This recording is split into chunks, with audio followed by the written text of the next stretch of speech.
तुमचा ईव्हीएम वर विश्वास नाहीये? माझे अजिबात नाही आहेत. अगोदरही नाही. 2003 साली आला त्यावेळेसही नव्हता. 2003 साली सुद्धा ज्यावेळेस मी पडलो त्यावेळेस मी स्टेटमेंट असं केलं होतं की ईव्हीएममुळे मी पडलो त्या सगळ्या ह्याच्यामध्ये. आज मला वाटतं असताना मी स्पष्टपणे कालच्याच पत्रकार परिषदेमध्ये महाराष्ट्राच्या 48 मतदारसंघामध्ये 22 मतदारसंघामध्ये जेवढी मतं झाली तेवढीच काउंटिंगमध्ये निघाली पाहिजेत, तर त्याच्यापेक्षा अधिक निघाली आहेत अशी असणारी परिस्थिती आहे.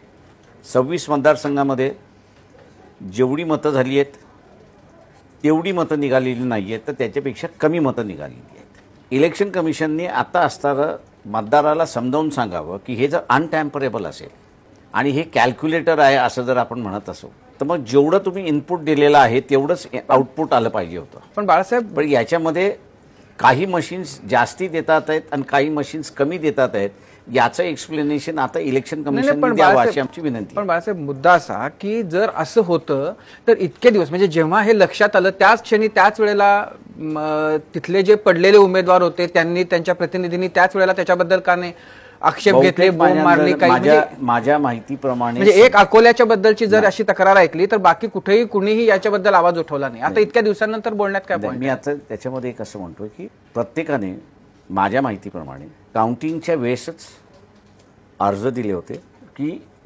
कुठेतरी आम्हाला असं गडबड दिसते, काउंटिंग वेगळी होते आणि निघालेले निकाल वेगळे आहेत. रिटर्निंग ऑफिसर जे आहेत त्यांनी कुठलाही असणारा विचार न करता काउंटिंगचे राऊंड जसे आले तसे ते जाहीर करत गेले आणि फायनल राऊंडचे जे मतदान आले तेही त्यांनी असणारा जाहीर केले.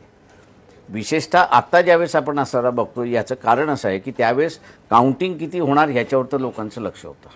कॅल्क्युलेशन एका मतदारसंघाचं चुकू शकतो मी असणारा मानतो, 48 मतदारसंघाचं कधीच चुकू शकत नाही अशी असणारी परिस्थिती आहे. मी आता त्याच्या पुढे जाऊन असणारा असं म्हणणार आहे की हाच फरक इतर राज्यांमध्ये सुद्धा आहे असं आमच्या निदर्शनास आलेलं आहे. म्हणून मी म्हटलं की चेक आणि रिचेक आम्ही पुन्हा असणारं करतोय त्या सगळ्या ह्याच्यामध्ये.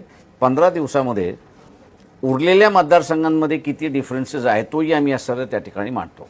नाही, याच्यामध्ये एक तर ईव्हीएमच्या बद्दल जे आक्षेप होते तर ते या खेपेला व्हीव्हीपॅटच्या जवळपास प्रत्येक मतदारसंघामध्ये 30-30 हजार मतं व्हीव्हीपॅटनं मोजली गेली आणि त्याच्याबद्दल भारतभरामध्ये कुठेही कुणी आक्षेप घेतला नाही. त्यामुळे ईव्हीएमच्या बद्दलच्या सगळ्या प्रश्नांचं निराकरण झालं असा एक आता स्पष्ट झालं. मी माझ्या मतदारसंघातच सांगतो, ज्यावेळेस मी ट्रेल होतो दोन्ही ह्याच्यामधले अर्धे काउंटिंग एजंट्स हे 10व्या राऊंड नंतर सोडून गेले. ही नॉर्मल प्रोसेस असते की नवीन असं त्या ठिकाणी मानत नाही की ज्यावेळेस लीड एवढी आहे की आपण तोडू शकत नाही. कारण 19 ते 26 राऊंड असतात, 12 राऊंडपर्यंत काउंटिंग एजंट्स तुमचे अलर्ट असतात. 12 राऊंड नंतर मग त्यांना निराशा येत जाते की आता आपण ही काही तोडू शकत नाही अनलेस ती व्हेरी क्लोज असेल तर. आणि 48 मतदारसंघामधले आपण असं जर बघितलं तर बहुतांश मतदारसंघ हे फार मोठ्या लीडने आहेत. त्याच्यामुळे त्यावेळेस कोणी बघत नाही असं मी मानतोय. आत्ता ज्यावेळेस लोक बारकाईने त्या सगळ्या गोष्टीकडे बघायला लागलेली आहेत त्यावेळेस त्यांच्या लक्षात आलेलं आहे की पोल वोट्स आणि काउंटेड वोट्स या दोघांमधला फरक आहे. त्याच्यामुळे एका मतदारसंघातला फरक आपण समजू शकतो, एका दुसऱ्या मतदारसंघातला आपण समजू शकतो, पण एकूण महाराष्ट्राच्या 48 मतदारसंघामधला फरक याचं एक्सप्लेनेशन इलेक्शन कमिशनने दिलं पाहिजे. म्हणजे मी आता तरी काउंटिंगला बसत नाही, पण पूर्वी मी काउंटिंगला बसत असेल. एक वोट म्हणजे बॅलेट ज्यावेळेस होतं एक वोट सुद्धा कमी आला असेल तर रिकाउंटिंग तिथला आरो त्यावेळेस करत आहे. एक मत जोपर्यंत सापडत नाही तोपर्यंत त्या राऊंडचं मतदान कधीच डिक्लेअर केलं जात नसे. एवढी दक्षता त्यावेळेस घेतल्या जात होते. आज मशीन असल्यामुळे ती दक्षता कोणी घेत नाही. याचं कारण असं आहे की लोकांचा विश्वास आहे की जेवढी मतं आहेत तेवढंच डिस्प्ले होणार, त्याच्यापेक्षा कमी जास्ती होणार नाही. असो म्हणजे दिसलं महाराष्ट्रात हे की एक अकोल्याचं ज्याच्याबद्दल तुम्ही आक्षेप घेतला. अकोला नाही म्हणून मी 48 म्हणतोय. नाही ठीक आहे, पण त्याच्यामध्ये बाकी कोणी आक्षेप घेतले नाहीत. अकोल्यामध्ये तुम्हीच उमेदवार होता आणि तुम्ही आक्षेप घेतला होता. बाकीच्या ठिकाणचे जे हरलेले होते त्यांच्यापैकी कोणी आक्षेप घेतला नाही. त्याच्यामध्ये राजू शेट्टींनी घेतला आक्षेप, एवढं असताना लक्षात घेतलं पाहिजे.